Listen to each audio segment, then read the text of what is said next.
Assalamu alaykum muhtaram televizor ko'ruvchilar. Ko'rayotganinglar Erkin Asiya radiosi Tor televiziyasining haftalik xabarlar programmasi. Men Gulchehra. Bu qitimliq programmamizda mushu bir hafta jarayonida radiomizda berilgan bir qism Uyg'urlarga doir muhim xabarlarni takrorlab o'tamiz. Xitoyning qo'sh til ma'rif siyosatiga bergan izohati Uyg'ur ziyolilarining tanqidiga uchirdi. Şinjandagi Osonliq millatlar qo'sh til ma'rif siyosati to'g'risida izohat nomli hujjatning 5-bölümü 7 yanvar e'lon qilindi. Buningda milliy ma'rifni xitoychilashtirishga munosabatlik tadbir siyosatlarga izohat berilgan.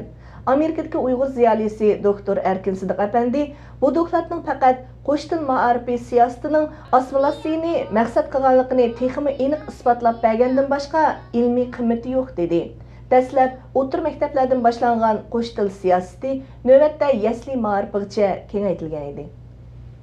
Xitoy doiralari Qaysar ana Fatigul G'ulomning g'oyib o'g'li Imom Mehmet Alini izlashdan voz kechirish uchun endi aldash tadbirlarini qo'llanmoqda. Urumchi shahrining Do'nko'rik atrofidagi bir aholilar komiteti xodimlari bu hafta guruch, maylarni akilib Fatigul G'ulomdan hol so'ramoqchi bo'lgan.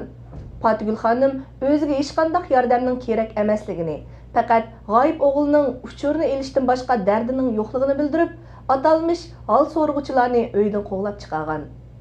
Intayin o'sal ahvolga tushib qolgan bu hol so'rg'uvchilar Fatigulning uyidan qaytishga majbur bo'lgan.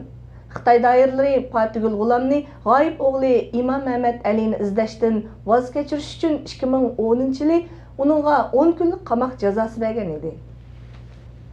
Gollandiya matbuotlarida Xitoyga qaytarilishga hukm qilingan bir Uyg'urning qaytarilmaydiganligi ilgari surildi. Yaqinda Gollandiya sud doiralari bir Uyg'urning panohlik talabini rad qilib, Gollandiyadan qaytarilishga buyurgan. 8 yanvar Xalqaro kechirim tashkiloti Gollandiya sud mahkamasining mazkur hukmiga norozilik bildirib, bayonot e'lon qilgan. Natijada bu masala butkul Gollandiya matbuotlarining diqqat markaziga aylangan edi. Cungo'liq panohlanuvchilarning insoniy huquqiy xatar ostida nomli bayonotdan keyin Gollandiya matbuotlarida e'lon qilingan xabarlarda Xitoyga qaytarilish xavfidagi Uyg'urlarning qaytarilmaydiganligi ko'rsatildi. Navbatda Uyg'ur elida keng bozor topgan bir qism atalmish halol ichimliklarning asli aytilgandek musulmon davlatlardan import qilingan emas, balki yerlik Xitoy shirkatlari tomonidan halol belgisi choplanib bozorga selinayotganligi ma'lum.